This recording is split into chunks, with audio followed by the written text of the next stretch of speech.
जय हिंद दोस्तों इस वीडियो में आपको बताने वाला हूं Bihar police sub inspector and sergeant online form 2020 के बारे में कि कैसे आपको ये फॉर्म फिलअप करना है। तो आप इस वीडियो को देखते रहिए, मैं आपको इसके बारे में पूरी जानकारी देने वाला हूं जिससे कि आप इस फॉर्म को बिना किसी मिस्टेक के भर पाओगे। तो चलिए दोस्तों शुरू करते हैं। दोस्तों यहाँ पर अभी जो आप वीडियो में देख पा रहे हो ये आपकी ऑफिशियल वेबसाइट है और इसी के माध्यम से अप्लाई ऑनलाइन किया जाएगा। बट मैं यहाँ पर दोस्तों फॉर्म फिलअप का प्रोसेस बताने से पहले आपको थोड़ा शॉर्ट में ये बता दूं कि कौन लोग इसमें आवेदन करने के लिए एलिजिबल है, इसकी एलिजिबिलिटी के अनुसार, और कौन लोग एलिजिबल नहीं है। तो चलिए दोस्तों देख लेते हैं। तो यहाँ पर दोस्तों जो आपकी इंपॉर्टेंट डेट्स है वो यहाँ पर 16 अगस्त 2020 से आप फॉर्म फिलअप करना स्टार्ट कर सकते हो और आप लोग 24 सितंबर 2020 तक इस फॉर्म को भर पाओगे। एप्लीकेशन फीस की अगर बात करें तो जनरल, ओबीसी और इकोनॉमिकली वीकर सेक्शन यानी कि ईडब्ल्यूएस के लिए 700 रुपये एप्लीकेशन फीस है और SC ST कैंडिडेट के लिए यहाँ पर 400 रुपये एप्लीकेशन फीस रखी गई है, जो कि आप ऑनलाइन और ऑफलाइन वे में ई चालान के माध्यम से जमा कर सकते हो। एज लिमिट यहाँ पर अगर देखें तो इसमें आपकी एज लिमिट काउंट की जाएगी 1/1/2020 तक, जिसमें कि मिनिमम एज लिमिट आपकी 20 साल है और मैक्सिमम एज लिमिट आपकी 37 साल मेल कैंडिडेट के लिए है और फीमेल कैंडिडेट के लिए 40 साल रखी गई है। इसके अलावा गवर्नमेंट रूल्स के अकॉर्डिंग SC ST कैंडिडेट को 5 साल की छूट और ओबीसी को 3 साल की छूट भी दी जाएगी। वैकेंसी डिटेल यहाँ पर आपके टोटल जो आपके पद निकाले वो आपके 2213 है, जिसमें कि सब इंस्पेक्टर के आपके 1998 है और सर्जेंट के आपके 215 है।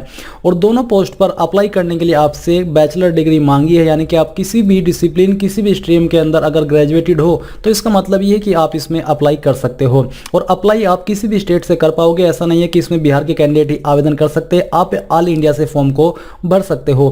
कैटेगरी वाइज वैकेंसी डिटेल आप यहाँ पर देख लीजिए और जो फिजिकल एलिजिबिलिटी है वो भी आप यहाँ से मैच कर लीजिए। अब चलिए आपको क्लियर हो गया है, अब बात कर लेते हैं कि कैसे आपको इसमें अप्लाई करना है। तो आपको यहाँ पर आना है और आते ही आपको सबसे पहले step 1 register and make payment के ऊपर क्लिक करना है।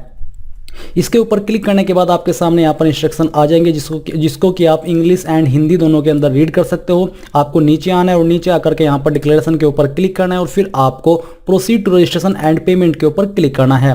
इसके ऊपर क्लिक करने के बाद आपके सामने रजिस्ट्रेशन का पेज आ जाएगा, जहाँ पर सबसे पहले आपको बोला जा रहा है एंटर एप्लीकेंट फुल नेम। तो सबसे पहले आपको अपना फर्स्ट नेम डालना है, अगर आपका मिडिल नेम है तो यहाँ पर डाल दीजिए, नहीं तो खाली छोड़ दीजिए। फिर यहाँ पर आपको सरनेम के अंदर अपना लास्ट नेम फिलअप कर देना है। नेशनलिटी के अंदर आपको इंडियन चूज करना है और एंटर एप्लीकेंट मोबाइल नंबर, यानी कि यहाँ पर आपको अपना वैलिड मोबाइल नंबर एंटर करना होगा। इसके बाद नीचे आती है ईमेल आईडी। तो दोस्तों जो भी आपकी वैलिड ईमेल आईडी है वो ईमेल आईडी आपको यहाँ पर फिलअप कर देनी है। इसको फिलअप करने के बाद आपसे पूछा जा रहा है कि are you a domicile of Bihar state, क्या आप बिहार स्टेट के निवासी है? अगर है तो यस कर दीजिए, नहीं तो आपको नो करना होगा।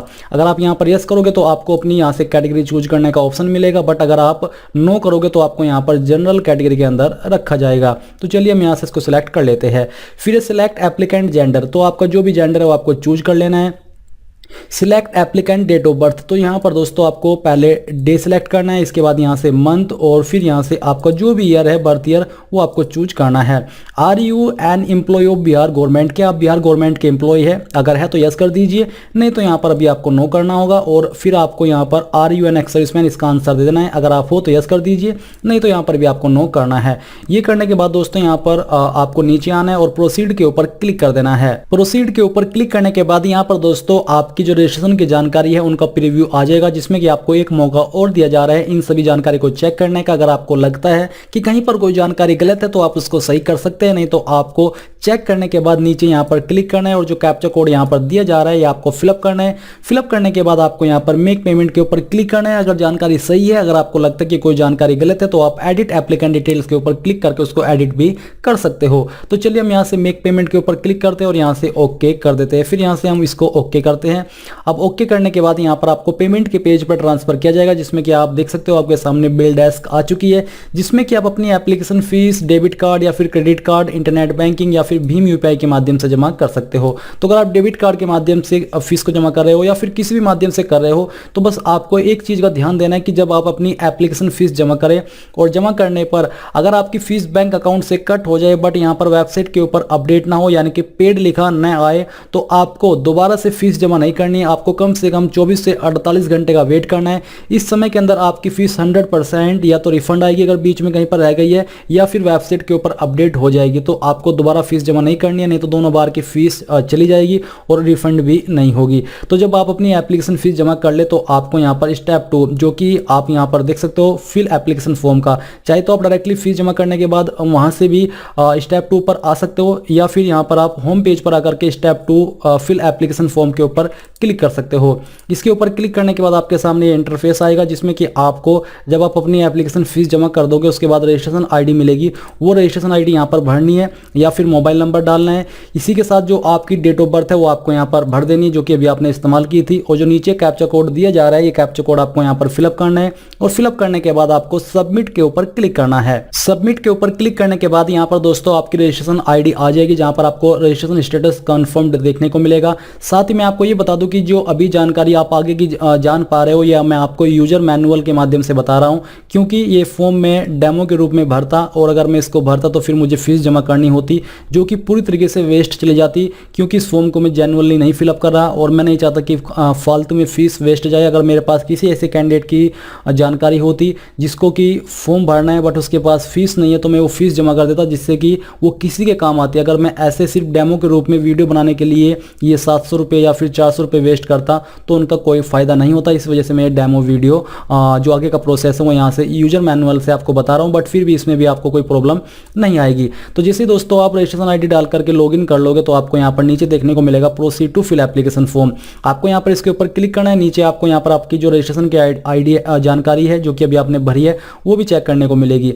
इसी के साथ आपको यहाँ पर नीचे आना है और आपके सामने यहाँ पर कुछ इंस्ट्रक्शन आ जाएंगे। जैसे ही आप proceed to fill application form के ऊपर क्लिक करोगे तो यहाँ पर आपको इनको चेक कर लेना है। चेक करने के बाद आपको यहाँ पर डिक्लेरेशन के ऊपर राइट क्लिक करना है और फिर आपको फिर से proceed to fill application form के ऊपर क्लिक करना है। अब इसके ऊपर क्लिक करने के बाद यहाँ पर दोस्तों आपकी एप्लीकेंट डिटेल्स आ जाएगी, जिसमें कि आपको यहाँ पर सबसे पहले अपने फादर्स का नेम डालना है और ये नाम आपको 10वीं की मार्कशीट के अनुसार ही भरना है। फिर यहाँ पर दोस्तों आपको अपनी माताजी का नाम भी फिलअप करना है और ये भी आपको 10वीं की मार्कशीट के अनुसार ही भरना होगा। इसके बाद सिलेक्ट मैरिटल स्टेटस, आपको अपना स्टेटस चूज करना होगा कि आप मैरिड हो, अनमैरिड हो, या फिर जो भी आपका स्टेटस है वो आपको चूज करना होगा। सिलेक्ट आइडेंटिटी कार्ड टाइप, यहाँ पर दोस्तों जैसे आप इसके ऊपर क्लिक करोगे तो आपके सामने काफ़ी सारी आईडी दी होगी, जिसमें कि पैन कार्ड, आधार कार्ड, ड्राइविंग लाइसेंस और पासपोर्ट होगा। तो यहाँ पर आपके पास इसमें से जो भी आईडी है वो चूज करनी है। उसको चूज करने के बाद आपको जो नीचे दिया जा रहा है कि एंटर आइडेंटिटी कार्ड नंबर, तो आपको उसका कार्ड नंबर यहाँ पर भर देना है।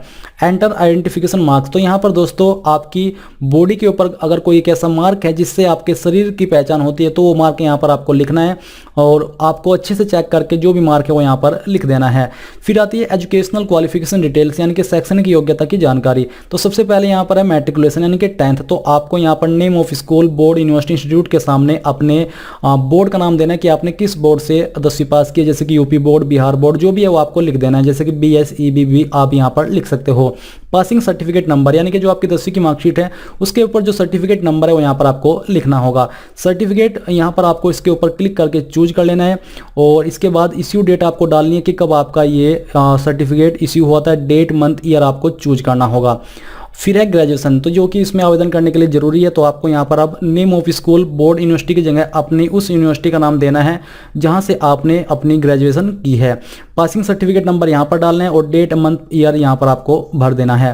पोस्ट ग्रेजुएशन, अगर आपके पास पोस्ट ग्रेजुएट की योग्यता जो कि आप देना चाहते हो तो आप यहाँ पर सेम तरीके से वो भी भर सकते हो। फिर आती है दोस्तों एड्रेस की जानकारी, तो एक तरफ है आपका परमानेंट एड्रेस और दूसरी तरफ है आपका प्रेजेंट एड्रेस। तो यहाँ पर आपको अपना हाउस, फ्लैट, प्लॉट नंबर डालना है, जो भी है, स्ट्रीट, मोहल्ला यहाँ पर आपको भरना है, किस विलेज से उस विलेज का नाम आपको भरना है। ये आपको जानकारी अपने आधार कार्ड के ऊपर जो एड्रेस है या फिर जो भी आपकी आईडी है उसके ऊपर जो एड्रेस है उसके अकॉर्डिंग भर देनी है, या फिर आप इसको अलग तरीके से भी भर सकते हो जो भी आपका एग्जैक्ट एड्रेस है, क्योंकि इसमें कोई प्रॉब्लम नहीं आएगी। नियरेस्ट पोस्ट ऑफिस आपका जो भी है उस पोस्ट ऑफिस का नाम आपको लिखना होगा।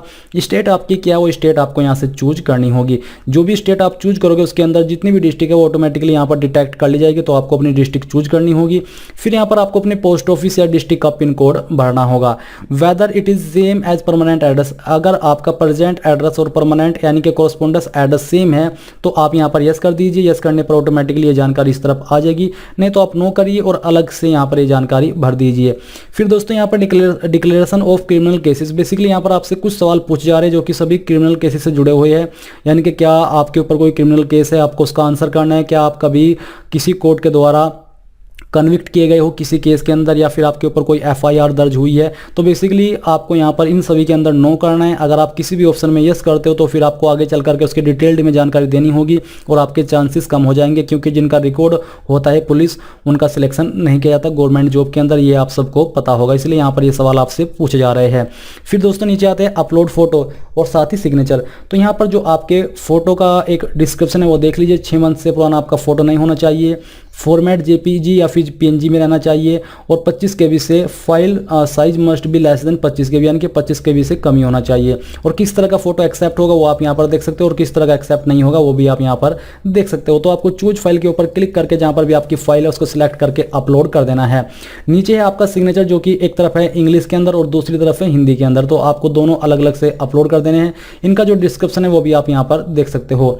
अब ये करने के बाद आपको प्रोसीड के ऊपर क्लिक करना है, और प्रोसीड के ऊपर क्लिक करने के बाद जितनी भी जानकारी आपने यहाँ पर भरी है इन सभी का प्रीव्यू आपके सामने आ जाएगा, यानी कि आप एक अंतिम बार इन सभी जानकारी को कंफर्म कर सकते हो। और अगर आपको लग रहा है कि कहीं पर कोई जानकारी गलत है तो आप उसको यहीं पर चेक करके एडिट डिटेल्स के ऊपर क्लिक करके एडिट कर सकते हो।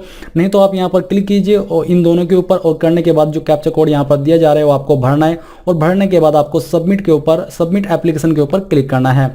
इसके ऊपर क्लिक करने के बाद आप यहाँ पर देखोगे आपके सामने आ जाएगा कि the application form is provisionally submitted, जो कि बेसिकली यही लिखा आता है। इसमें आपको ये नहीं है कि हमारा फॉर्म पूरी तरीके से सबमिट नहीं हुआ, ये पूरी तरीके से सबमिट हो चुका है। यहाँ पर आप प्रिंट एक्नॉलेजमेंट के ऊपर क्लिक करके अपना एक्नॉलेजमेंट भी ले सकते हो। और दोस्तों इस प्रकार से आप Bihar police sub inspector and sergeant online form 2020 के बारे में, आई होप ये जानकारी और ये जो प्रोसेस है वो आपको पसंद आया होगा। अगर आया है तो प्लीज़ इस वीडियो को लाइक, शेयर और साथ ही साथ आपके अपने यूट्यूब चैनल ज्ञान दे होस्ट को सब्सक्राइब कर ले, और सब्सक्राइब करने के बाद बेल के आइकन को दबा दे ताकि आपको आगे आने वाली वीडियोस के नोटिफिकेशन सबसे पहले मिल पाए। जय हिंद दोस्तों।